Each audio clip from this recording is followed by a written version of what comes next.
Obila mag okwach kich e kaunti ma Siaya ogolo tipo mag achije mitudo kod nek mar obila kod japuonj e gwenge ma Mahero e kinde penj mar KCSE. Achijego nokwepo pedha mar obila e gweng' Manina tarik 22 dwe mokalo ka koro ikwayo jopiny mondo ogol lipot e wi achijego maromo 5.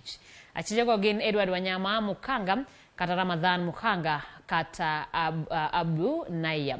Owuok e gweng' ma Mung'ao Gang'u e kaunti ma Siaya kane en jalupo e dho wath ma Ogangara. Edward en jatend kweth jonjorego mawuok Hawinga kendo yang' ni en ema nochano njore mar monjo japuonj kod obila mane gimonjo. Edwin Omondi kata Rashid wuok e gweng' ma Hawinga e Uranga e kaunti ma Siaya. En achiel kuom jonjore mitudo gi monje e kaunti ma Siaya, Kisumu kod Busia. Simon Achieng' Ouma mong'ere gi nyinge mar Alibaba Hassan kod Obas wuok Uhuyi e kaunti ma Siaya. Itude kod njore Babadogo e kaunti ma Nairobi. Hastings Imondi Odipo ong'ere gi nyinge mag Martin kod Umar wuok e gwenge mag Kadenge e kaunti ma Siaya kendo en jalupo Nina Beach.